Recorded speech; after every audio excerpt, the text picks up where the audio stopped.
call a bunch of people and be like, what the fuck is going on? Where is this? Where is this? How do we get this across the line in the next 5 hours? Will that make it But better? that probably won't make a difference. And I need to be here. This is a commitment I've made and I enjoy it. Yeah, so I don't know. I'm working on dealing with that. But I would be lying if I'm saying that I'm fully present and not, wrestling with that right now. Okay. Good. Next.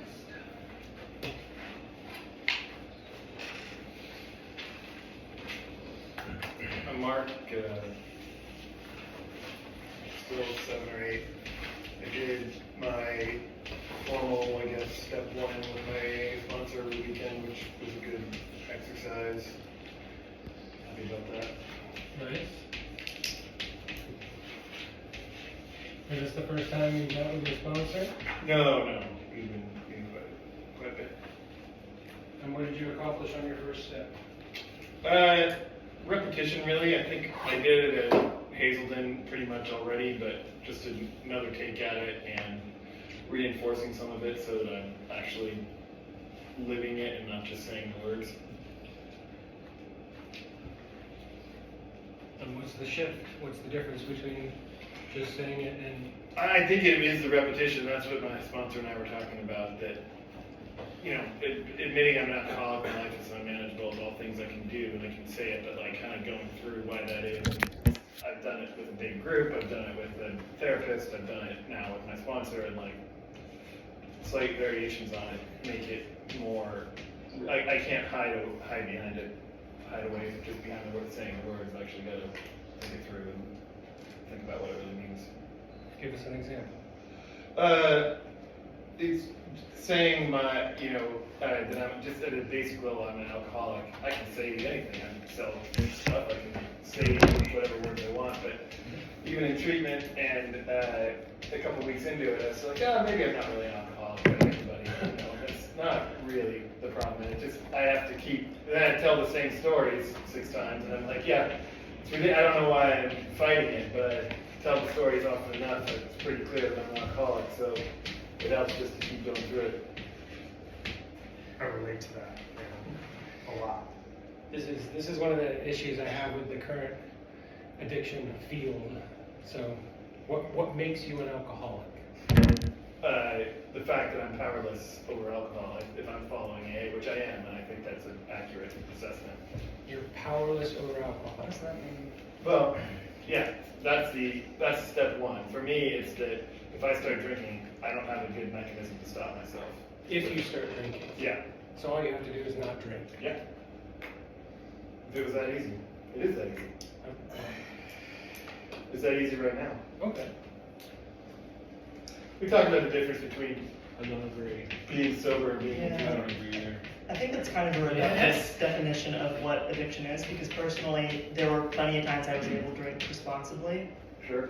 but then it was one of the times when I didn't, when things got really bad, and that's why I'm here. Mm. It's not that alcohol has complete control over me. It's just that I have a very unhealthy relationship with it, and it's just better if I don't drink. Period. And to be clear, I'm not That's trying to... different for me, yeah. Well, yeah, I'm not saying that Yeah. you're wrong. I'm just saying that No, it's that makes semantics. sense. And I'm not trying to talk you out of doing the steps. No. Just it's a curious way to think about it, right? And one of my big things Especially the language. is the language, right? So if you Yeah. continue to tell yourself that you're an alcoholic, there's something that is not completely changing the trajectory there, right? There's something about that may keep you in a place that may make you more susceptible to... I've thought that too. I think there is, for me at this stage of my recovery, people seem to like AA. It seems to work for them, so I'm happy to lean into it. And For if sure. it doesn't work for me, it doesn't work. But for now, being at the start of it, I'm going to try it out. I'm going to commit to it. Yeah, and again, in early recovery, having some kind of structure, having a template to follow is super helpful. Right. So maybe in 12 weeks, we'll check back in, Right. and once you kind of experienced the 12 steps and seen what that feels like, we might have another Yeah. conversation. But for now, I'm leaning into it and taking it seriously. Cool, good. Next. Tim, still about a 5, not much has changed since downstairs. I haven't faced any real challenges. Yeah, you seem like you've been coasting. You're just like, you're not bothered by work, you don't have cravings, there's no impulse to use. Not really. I'm bothered by work now because I'm not getting enough of it, but I'll start dealing with that tomorrow. But relative to staying sober, you're just like, Yeah, hasn't been an issue. not really. Love that. How long have you been sober? What's the trick? Just past 5 months. I have no idea. Okay, well, I mean, recognizing my life is better now than it was before certainly helps. in what way? Well, I'm healthier physically. I think emotionally I'm healthier. Okay. Things aren't nearly as much of a disaster in general. Yeah, great. You feel like you need any other support, or are you going to meetings, or are you working the steps, or anything like that? No, Or you're just this place. just here and Sure. Yeah. okay. Love that. Sometimes it is that simple. Cool. Good for you. Keep going. You got what, like 2 more months? Here. Yeah, September will be 6 September. months. Yeah. Nice. Good. Next. Aramis, like 4 or so. This morning I had a meeting at work for a quarterly business report or something, like an earnings type meeting. And kind of triggered me a little bit. It reminded me of about this time last year. The guy running the meeting, like head manager, very spiteful person who really doesn't like our team in the company, and he caused a lot of discord and firings. Very stressful time around July last year. It kind of coincided with a pretty dark turn in the vendor I was on. Last 6 months of that or so. So it's kind of like a year-ish anniversary of that, and kind of thinking about my work life, having to see that person and interfacing with him was annoying. Not annoying. It was just maybe a little bit introspective. And kind of put me back in that headspace of thinking about what was going on with me a year ago. With that said, I'm also very glad I'm not there anymore. It was really dark. I feel way better. Mentally, much more stable. Physically, not at risk of dying every single day, which are great things I'm very happy about. Nice. Yeah. So that was my morning. It was an anxious way to start the day, which I haven't had too much anxiety since I've went to treatment at the beginning of the year. Got a couple days of it, but yeah, it was quelled for the most part after I saw my general practitioner for the first time today. That was great. It gave me a lot of confidence about navigating that whole medical process, getting blood work done and shit. Do you have any specific health concerns right now, or you're just Um, why now to get a doctor? Just because I've never really had one. And the main reason I had a telehealth doctor who gave me a bunch of quote unquote prescriptions, I guess, to get like blood work done and all this shit. But I didn't really know what to do with that stuff, not having a physical location. Then when I had my lapse and went to the ER, they set me up with a primary care provider to help me get my Vivitrol shots and sort of get that other stuff sorted out. So sort of just, I felt it was time to start paying a little attention to things that maybe I need that I'm not aware of. Yeah, so looking forward to that. And feel pretty happy about it. Yeah, you How long have you been here? This is my beginning of the third week, but the first week was like half, so. The beginning of my third week, or in my third or fourth week, is when I went to the doctor for the first time in like 8 years. It was like, huh, cool. It does feel good. And they were like, dude, you said you used to do how much cocaine and your heart is fine? How did that happen? That's what they said. So my heart sounded good, my lungs sounded good. I'm like, hell yeah, good for me. I was like, you know what? Maybe I should go back. No. No negative effects whatsoever. I told you I was fine. No, obviously. Alright, good. Nick? Boy, I'm like a 5, so. What have we been doing or working on? Or just like, how's your sobriety journey going right now? I don't know, it's alright.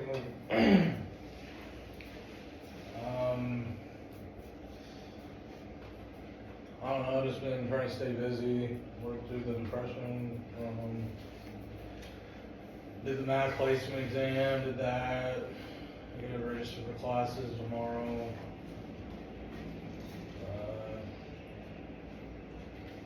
Signed the lease on my apartment, got the electricity set up for it. Reserved the hotel for when I go back. Reserved a rental car. Yeah. Reserved a hotel and flight for when I fly back home to grab the rest of my stuff. Set up TMS, neurofeedback, EMDR. You're doing that with your therapist? Yeah, I'm doing the EMDR one with the one up here, and then I'm doing, Emerald Valley TMS in Eugene, and then neurofeedback at one of the treatment places. What's TMS? It's like, Transcranial. it's like the tame version of like the electroconvulsive therapy. It's for like depression treatment. Super effective. Yeah. That's cool. So, I don't know, been trying to stay busy with that, I'm learning Python right now, try to get ready for computer science. And you got 2 weeks left? Treatment? Yeah. No, I mean, they haven't really told me when I'm graduating, but I think Nevin's like planning on staying here till I leave, and I've set things up to me leaving on the 12th. 12th of August? Yeah. Because the transfer student reception's the 13th, so I figure I'll just go the night before, or get the hotel set up, and then my apartment, the building's done with construction on the 15th, so I'm gonna pick up the keys that morning. Nice. I mean, I don't know, the mental health stuff's probably gonna be best bet, recovery wise, I just use it because of the mental stuff. I don't really, I don't know, just like avoid, I guess. I don't have self-awareness, like I know it's really not that fun. It's gonna be hard to do math on math. I mean, after day 1, yeah. Day 1, I could get a lot done. You don't have actually. to talk yourself into it if you don't want to. No, I mean, yeah, I mean, I don't know, school will help with that, I think, cause like, Yeah. I don't know, once school starts, I kinda go into a different mode, and so my time will be filled up. I don't know, if I'm not accomplishing something worthwhile, then I tend to use, so, I think it'll be challenging, the computer science stuff's gonna definitely be challenging, so.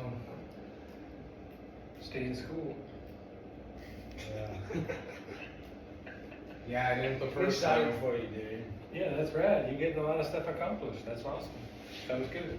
Yeah, I mean, I'm still depressed through it all though, so I'm trying to For figure all sure. that out. Like, Yeah. I'm not getting nearly as much done as I could be. Like, some days I'm sleeping almost all day. As depression is, yeah.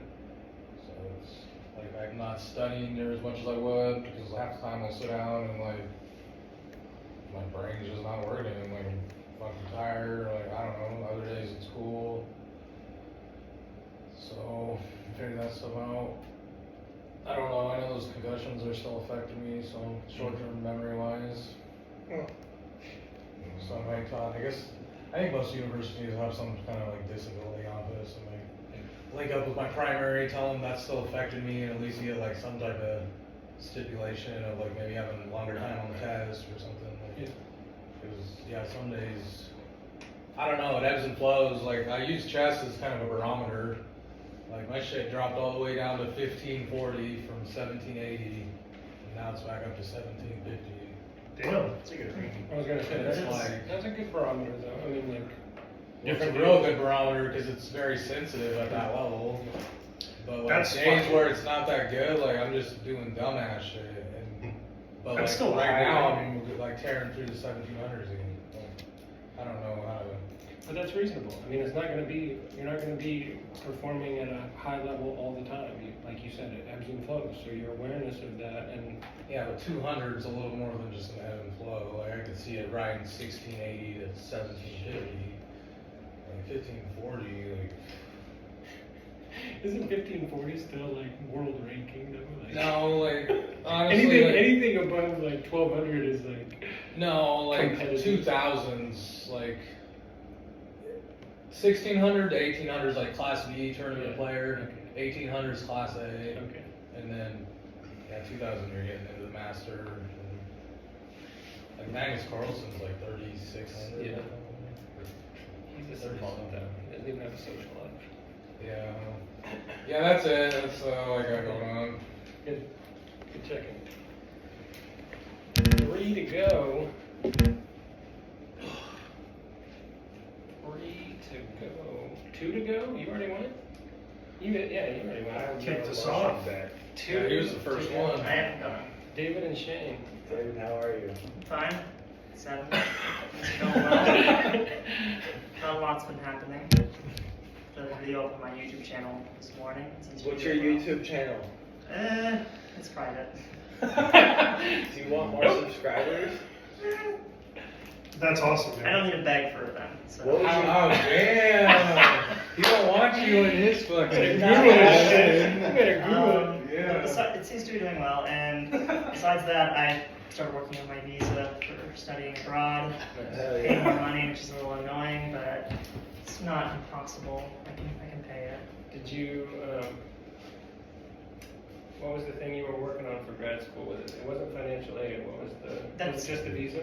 It was financially as well. Oh, and what it's was it? still, it's just the office that I'm speaking to just takes forever to get back to you. So Okay. I got in contact with them like 4 days ago, and they should be back in contact with me in about 3 days. So Do you still get FAFSA for grad school? I do, yeah. Because I know there's like a cap, I think, on as many times as you can apply. You just didn't run through them all through undergrad, or what? Nope. There's no cap. Or what? There's no cap on it. There's just cap on grants. Yeah. Federal grant. The So that's federal, what I want. Federal Plus will keep giving you money. Otherwise, you're just taking loans. Ask for it, yeah.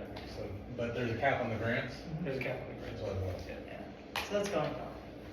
Cool. Yeah. And you're leaving September also? Mid-September. In September, thanks. Does anybody know what the cap on the grant is? 3,000. Not off The the top of my amount? head. No, like the amount of times you can get it. I think almost it's like 6 years. You've only done 6 1 schools. year, right? No, I've got like almost 3 in. I was gonna say, I think you But can, I think it changes if you go a like year for, like, from undergrad to master's program. like So you can use up all the stuff for undergrad, and then if you go for a master's program, there's another pool of grants that you can apply for masters. Cool. Yeah, I'm a 5. Everything's good. Did you go fishing Friday? I went fishing on Sunday. I went to church. I hung out with this girl, and then I wasn't feeling her, so I left and went fishing. Are you vaping? Yeah. Seems like it. That's okay. Yeah, I mean, You made it a week? yeah, dude. It was actually, after I was hanging out with this chick, I was like, fuck this, dude. I need to go vape because I couldn't stand her. Yeah. I mean, that's real. And you're familiar with the term harm reduction, where it's like, there's things that can keep you on enough of an even keel that don't count as using, right? Where it's not like. Yeah, but I sobriety- thought those nicotine pouches was the harm reduction. You know? Yeah, and that's what I was gonna say. You tried But some other stuff I went through I was going through 2 cans a day. and unfazed. Yeah. Yeah. Okay. Um, Damn. Have you- I'm down to 2 cans. Have you tried? down? Like, that's all I do now. Have you tried patches? That's not. I've done that years ago, but no, I haven't. It's like sometimes like the way that your body takes the chemical in can change how it affects you. So if you're dipping all the time, you'll build up a tolerance to it. You can switch to like it's different than inhaling it. Patches, Kind of like sublingual. meth. Yeah. So, Yeah, exactly. Smoke it and inject it. Exactly. Yeah. Patch is a good idea. I don't know. Just if you- Rob said that. Rob was saying that still doesn't matter. But I think I'm gonna maybe I'll just get a vape that I could put the liquid in it. They've got different types of vape. They're not disposable. So then I could go from like 12 down to 6 down to 3 There you down to go. 0. Yeah. I don't know, but I'm trying to kick the habit. It sucks, dude. I'm fucking sleeping with it.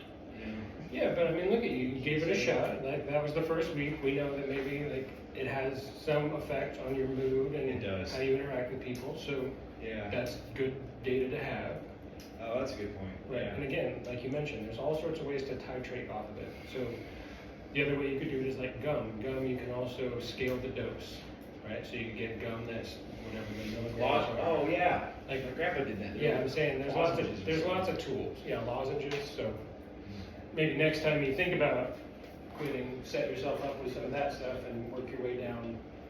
Yeah, I'd rather do it now. I don't have much responsibility. Yeah, and that's great. I mean, and set yourself up for success, right? Like be able to titrate off it over a period of weeks instead of just cold turkey. Oh. You know what I mean? Like Yeah. cold turkey rarely works for anything. Because withdrawal sucks. It doesn't really matter what the chemical is. It's just. So. Yeah, it's totally different. Yeah. You can make slits right here with a razor blade and then put a tin dip on it. What? and then Don't put do athletic that. tape around it. No. Oh, that's no. good. That's a good one. No. Intramuscularly. That's two-channel material right there. No. Damn, you learned something else. Jesus. Also between your toes. No slits anywhere. Oh yeah, I heard guys play hockey put slips between their Canadians. toes, throw the tunes back, but then you tape out. Oh, that's No way. It is not that serious, bro. There is. Yeah, Hayden, why would you even say that, dude? You just I'm take just a saying. patch and put it Yeah, inside your yeah, cheek you're on just each saying. side. that's Yeah. gonna take me away. Right, from well, my- you did that with fentanyl, dude. Yeah, I'm saying it's good to see that your mood has Might as shifted well from what it was just boof the Friday. can. Yeah. That's Hayden. Yeah, apparently some people felt unsafe me saying that brought back to the house. First. Sort of slow Yeah. releases. Guess I can't share that in group anymore. Well, I mean, you can share People it in get group, scared. but it's not unreasonable. I mean, you felt unhinged. You were talking about potentially being violent with people in the house, so it's not like it's unreasonable for somebody to say, like, if somebody, if something had tipped you over that edge, then we would have had some, we've had a conversation about it. It's not unreasonable. Yeah. So, all right, made it through check-ins. We're starting a new module. So I was gonna try and go in order, like how we've talked about them, but I realized 2 of these are sort of very like individually focused, and 2 of the 4 pillars are sort of other focused. So we just did the warrior, that's very individually focused, right? Self-care, we talked about our bodies a lot, we talked about somatic awareness and all that stuff.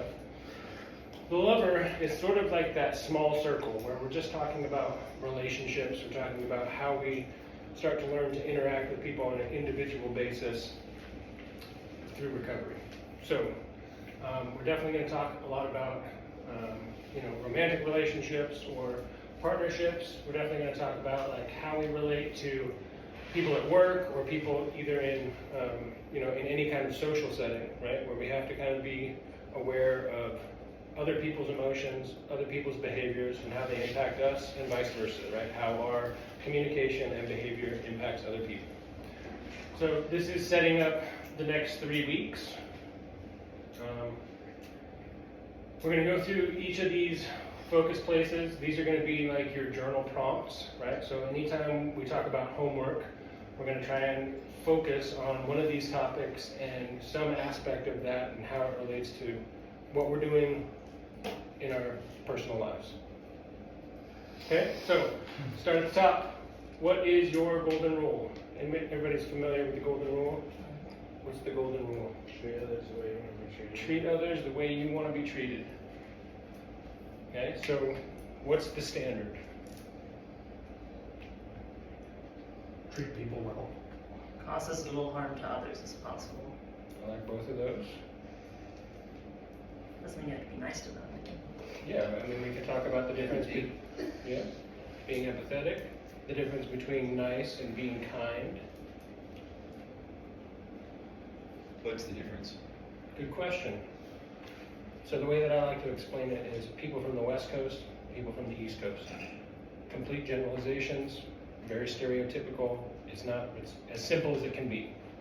People on the West Coast are super nice, meaning they're polite.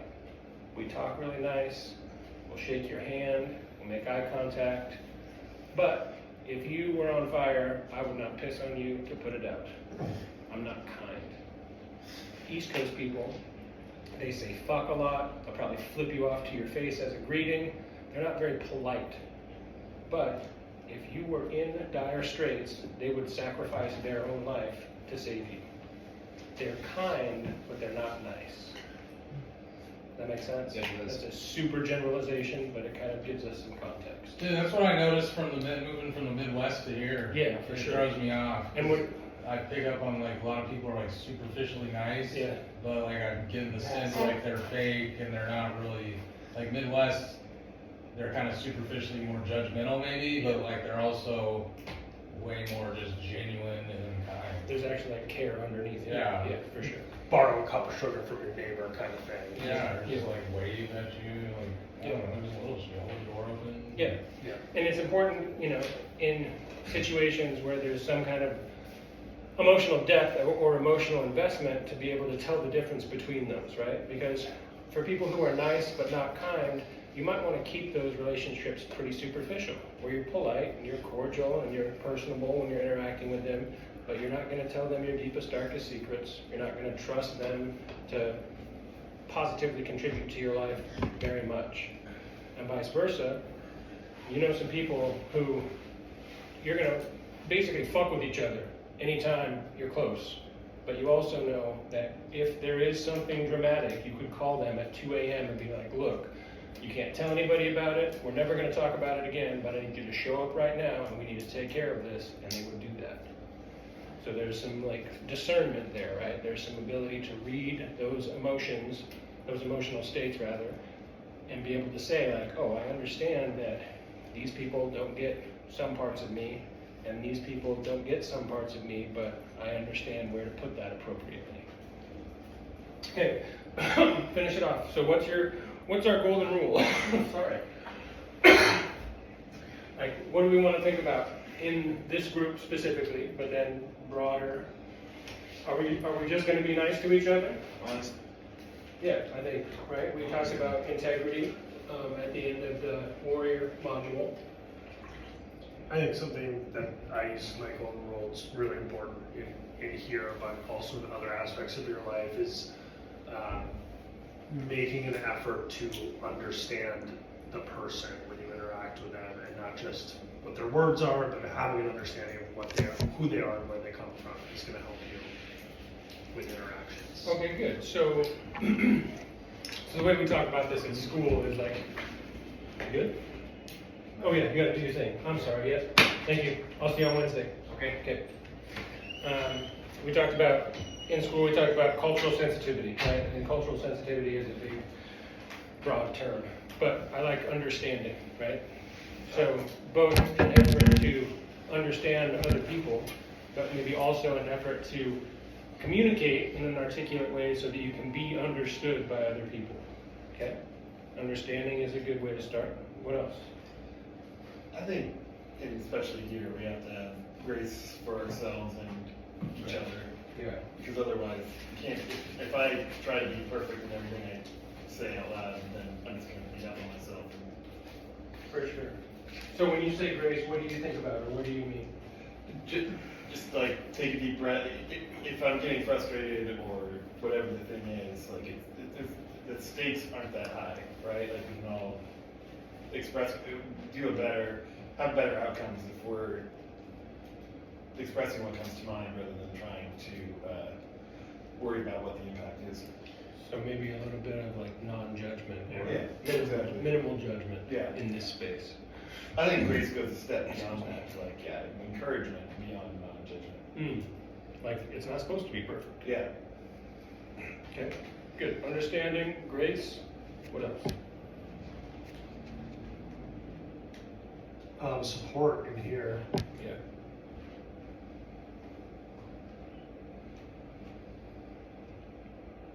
Understanding, grace, support. I don't have like a tiny word to tie it up with, but I think I was vulnerable. For myself, a lot of time I think about treating myself the way I would like to treat others, the way I would like to treat others, Mhm. because I tend to neglect myself because of sort of my habits and addictions, and I tend to be more attentive to other people. So it's a big part of my recovery is like trying to grant myself that same kindness and patience that I would for other people. Kindness and patience. Yeah. So we kind of touched on kindness, but I like patience. You said treat myself the way I treat others. I love that. I have that issue too. Yeah, that's almost like the other side of the coin, not Yeah. treating others the way I want to be It's an treated. inversion of it. You know? Okay, Treating interesting. myself the way I treat others. I treat people with a lot of love and respect and patience and kindness. I do not give myself those same That's things. exactly it. Okay, good. Understanding, patience, grace. You all right? Yeah, I'm fine. Yeah, you hold a lot of stress in your neck? Too much. Okay, yeah, Yeah, it's unfortunate good to know. to take that God. All right. Anything else? Those are a good start. Let's walk through the focus points. Again, write them down so you have some idea of where our focus is going to be, sort of on a weekly basis. We'll probably do one or two of these each week and try and do a deep dive on them. Does everyone have some kind of concept of what emotional depth means? No, what's it mean? Yeah, indeed. What does it mean? When we talk about emotional depth, what's a thing we're aiming for, or what's an idea that we can all kind of agree on? I think emotional depth is a deeper understanding of our emotion and other people's emotion. Deeper understanding? Yeah, like I'm angry is an emotion that you're feeling, but emotional depth would be understanding why you're angry, what if you're not angry, what is the actual emotion you're feeling, why are you feeling it, and I think that is emotional depth, understanding of that emotion a little bit more. Feels a little bit circular, but I think you're going. Yeah. Emotional depth means understanding deeper emotions. Yeah, sure. Yeah, I mean, Sure. that's a good start. I think it's corollary to how we're framing kindness and being nice, putting it at two different levels. So if the comparison to emotional shallowness, I suppose, would be the same as being nice, where depth is kindness, and the kind of same concepts there. Yeah, I think so. So a kind person is more emotionally deep than a nice person? Yeah, I don't know if it has to be that direct either. Just it's a way to conceptualize it for me, at least. Okay. Can you think of maybe like a different emotional state that might give us a little bit more context? Yeah, I think of it more if someone asks me how I'm doing and I say good, I would say good, versus this recent experience when I'm in recovery, or especially in this group or other groups related to recovery. Someone asks me how I'm doing, I'm going to give them an answer with more depth, like, you know, I'm doing, like a check-in, right? I'm doing okay because of this and that reason, there's more depth to it. Yeah, and I don't think that that's necessarily vulnerability, because I think vulnerability is kind of like the go-to when we talk about that. So let's flush it out a little bit. Is that more? And I think again, like maybe honesty or integrity is getting closer, but like what's the? And maybe there's not like a single term for it. Yeah, I get the vibe though. Anybody want to try and add something to emotional depth? Sounds like it's just like emotional intelligence. Yeah, but what does that mean though? Like your ability to. When you're able to be like vulnerable, empathy, I don't know, feel a wide range of emotions fully, with nuance. Okay. And basically regulate them as well, so they're fitting to whatever situation arises. There we go. That's what I think, right? The understanding of how to appropriately modulate your emotional experience to the context in which you're participating. Because that's, emotional intelligence is like general, right? Like your ability to perceive or observe a wide variety of things and understand what they mean. Depth, though, I think is more to your point, right? Like your ability to communicate about it, your ability to experience it, et cetera, et cetera. Anything else? So, I mean, to me, that seems more like emotional regulation. Yeah, and I think that they are, I don't want to say synonymous, but I think a person who is superficial doesn't have a very clear understanding of their own emotional intelligence. If you only know how to be nice and you avoid the discomfort of being brutally honest with someone or experiencing the broad range of emotions, I think that keeps you emotionally shallow. Right.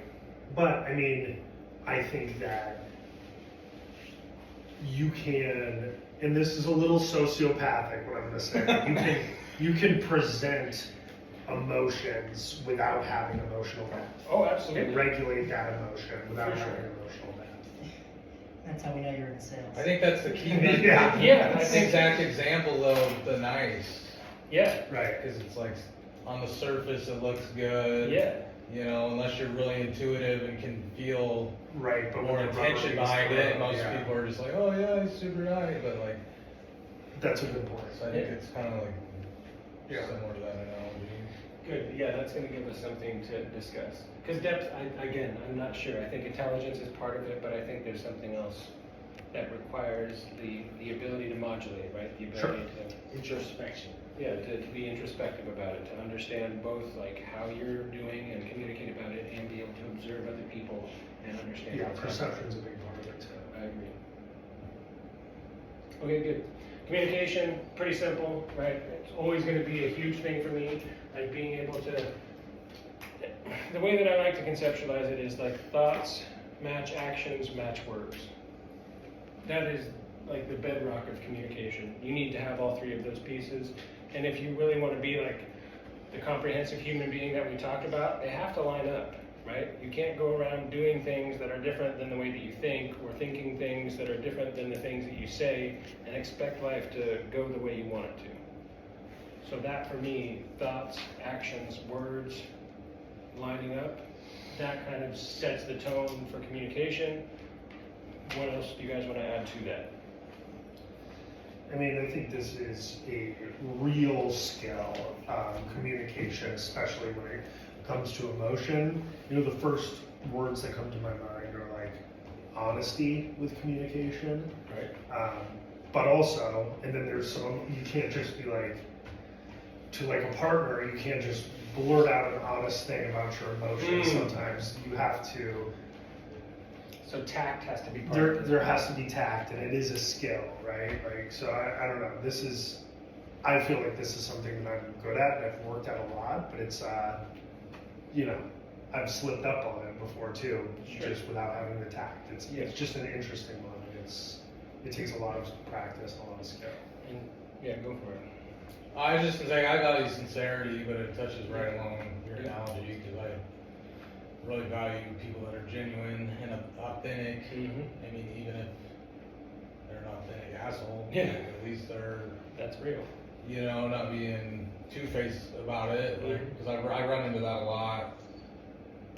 Mainly 'cause I suck at doing what you do, like being more tactful. Like if I feel dismissed or Right. slighted because I'm picking up on their being superficially nice or tactful, like I feel really disrespected, to be honest, because their nonverbal cues are saying something different to me, but I still come across as the asshole because then I'm blatantly verbally Because saying, you're like, saying, fuck you, yeah, instead no, of like, like, hey, whoa, that I was being upsets me. nice. They used all the professional language, Right. you know.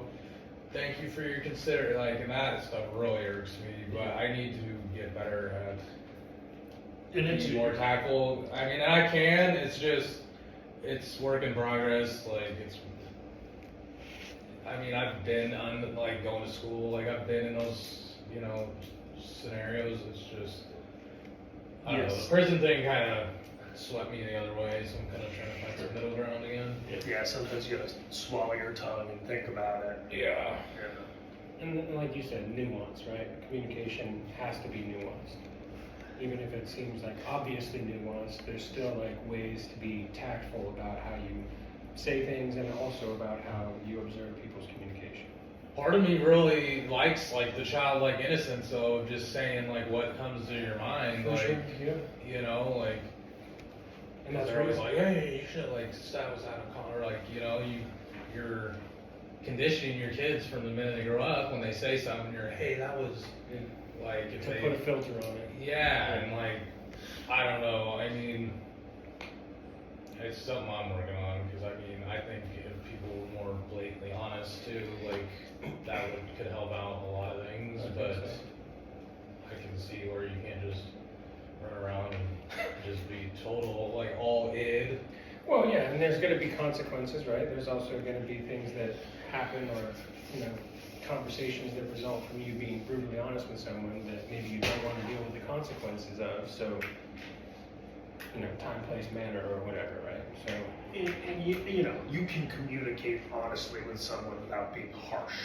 You know, that's, Yeah. and Well, I think sometimes since- it requires it, though. sometimes it does, for sure. Well, and Carlos, to what you just said, would be like, we'll take personal responsibility Yeah. for those actions Exactly. already committed. Yeah, exactly. If you're gonna, Then you wouldn't have to be dealing with how it's going to come across. if you're gonna talk about it, be about it. That's, Yeah. I mean, that's, yeah. I like personal responsibility. I don't know where that's on there. but Yeah, that and I brings think- up a good one. For sure.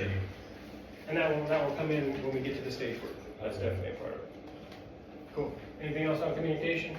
I'm gonna try and get through all of these in the next 5 minutes. Dang it. Relationships, I kind of already touched on, right? I want you guys to think about your romantic relationships, your partnerships, however you phrase that in your personal life, whether you have them or not. Think about how that applies or how it impacts your sobriety journey. So we're going to talk about how that kind of support can be super necessary and fulfilling. We're also going to talk about how that can be a distraction, right? How it can push you off the sobriety path that we're on and become some kind of a hard challenge instead of being a thing that's supportive. Again, romantic relationships, colleagues, anybody that you have to interact with in a one-on-one capacity, right? So it could be therapist, counselor, again, it could be colleagues, it could even be like when you go to a meeting and then you take the buddy out afterwards and go for coffee together. There's lots of stuff to talk about with relationships. Anybody want to touch on anything briefly before we hammer through these? We'll come back to it for sure. Okay. Connection, similarly, right? There's going to be lots of different ways that we think and talk about this, right? Mostly what I want to think about is, like I mentioned, as far as modulating our appropriate emotions to the connection, right? So if we have a friend, there's like patterns of behavior and communication that are appropriate for friendships. Just like when you start a romantic or sexual relationship with somebody, there are things that are appropriate and things are not. We need to be able to discern, right, when and where to have those kinds of conversations and when not to, etc., etc. Don't ask out the checker at Safeway because you think she's hot. It's just, right? And no stripper has ever liked any of you. Just so you know. That's not true. It's not true. Not She true. said Not it. true. She said. Okay, we Okay, shit, touched. hits me, not doing home. We touched on compassion. Somebody also mentioned empathy. We're definitely going to dive deep into those, both for ourselves, right? This is part of recovery that we don't get to talk about too much, but learning how to have compassion for yourself. Mark kind of touched on it, right?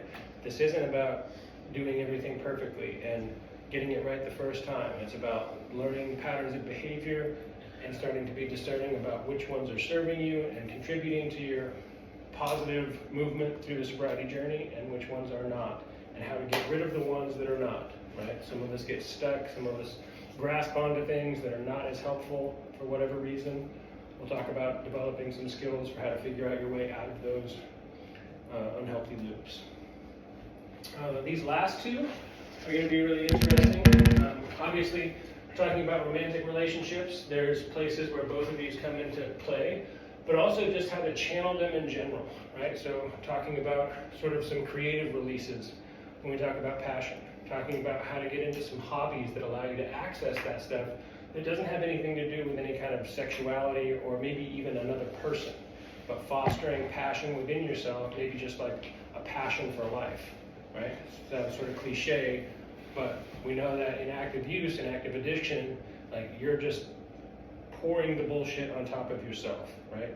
You're actively poisoning yourself. You don't necessarily want to live. So when we get to sobriety, there can feel like, how do I start to get back into enjoying existing? And that's kind of what we're talking about with passion. Devotion, again, this is going to lead us into some stuff that we talk about later when we get into like the spiritual pillar. But it's different than passion, right? And the frame of mind that goes into devotion deepens relationships, connection, and communication, right? This is, if we're talking about emotional depth, this is kind of like one of the things that we're aiming for.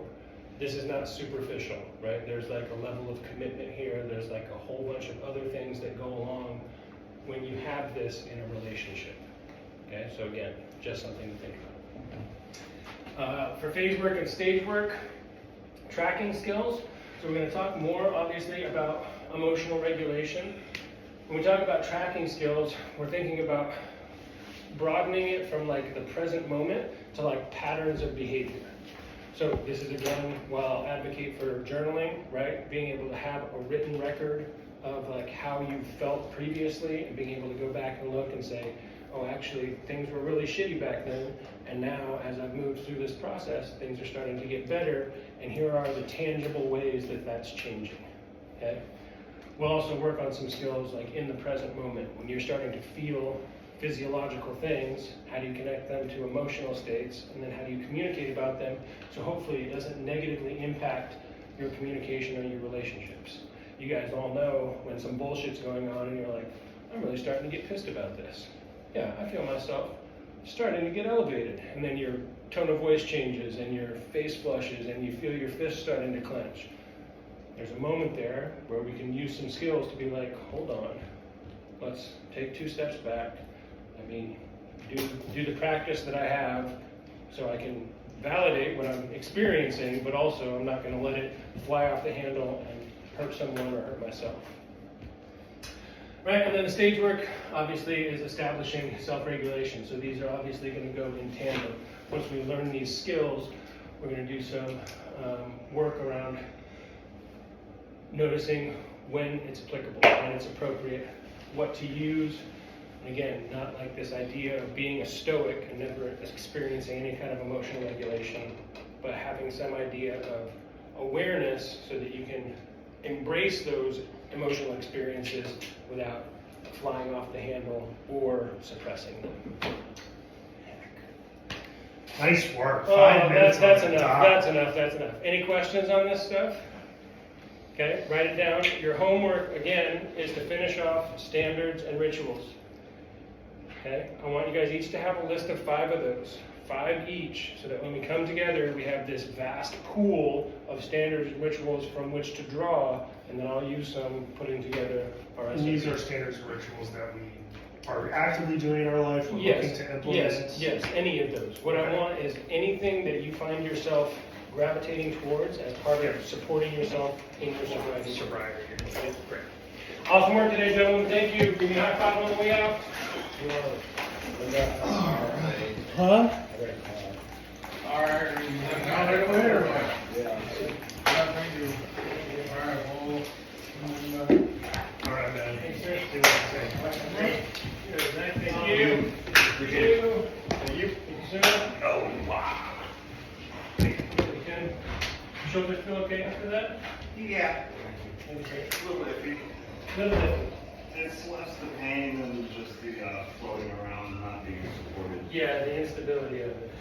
It's scary. Yeah, I believe you. I believe you. Tobias, maybe on Wednesday, I want to talk to you about what,